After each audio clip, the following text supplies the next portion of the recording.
More than 250,000 children are being taught at underperforming secondary schools, according to official figures.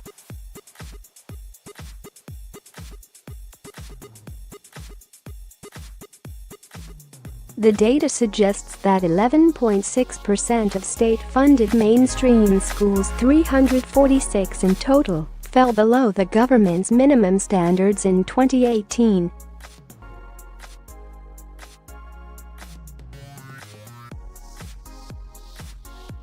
This means 282,603 school children are now being taught at underperforming secondaries. About 9.3%. Schools fall below the government's performance threshold if pupils fail to make enough progress across 8 subjects, with particular weight given to English and maths.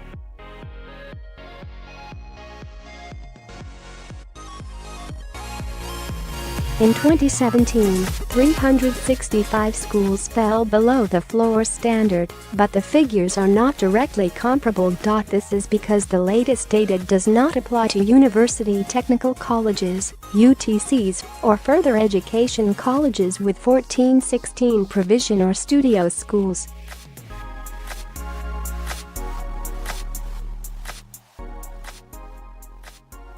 School leaders said performance tables are long past their sell-by date, urging the public to take into consideration the data used to compile them.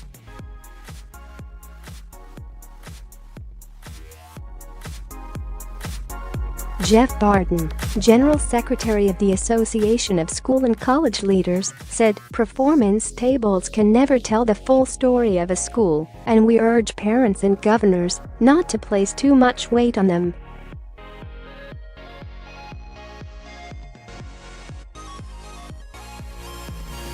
The secondary school performance tables are inherently flawed, in that the headline measure of Progress 8, which is used to judge the performance of schools, effectively penalizes schools which have a high proportion of disadvantaged children.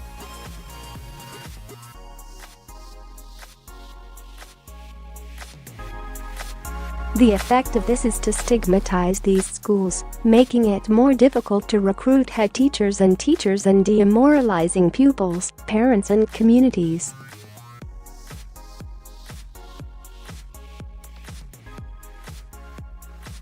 He added, current performance tables are long past their sell-by date. We urgently need fairer performance measures which better recognize the achievements of schools that teach the most vulnerable pupils.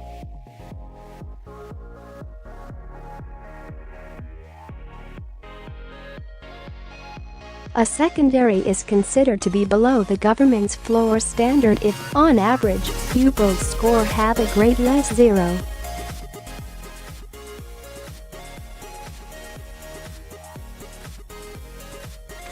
Across 8 GCSEs than they would have been expected to compared to pupils of similar abilities nationally. Thursday's data, which covers every secondary in England, shows Yorkshire and Humber has the lowest proportion of underperforming schools, while the North West has the highest.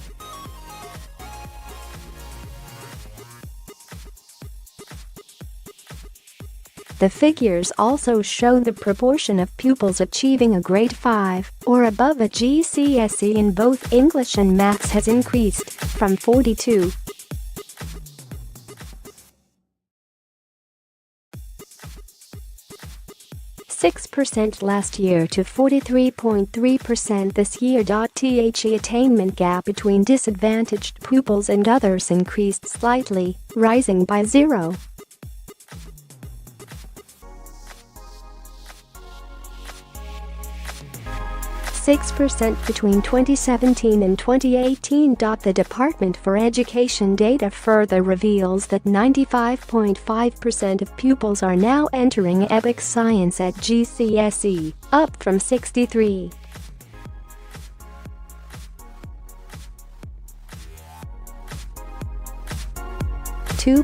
in 2010. Andy Radcliffe, CEO of education charity Impetus Beth, said, "Today's figures show that disadvantaged young people continue to be significantly less likely to achieve crucial GCSEs in English and maths than their better-off peers."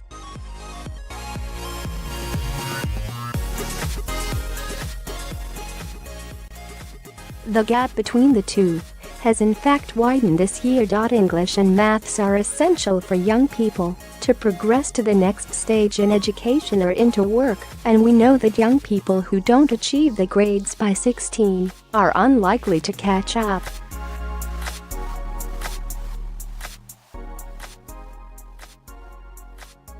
School Standards Minister Nick Gibbs said, "Making sure that all pupils, regardless of their background, are able to fulfill their potential is one of this government's key priorities, and these results show that more pupils across the country are doing just that."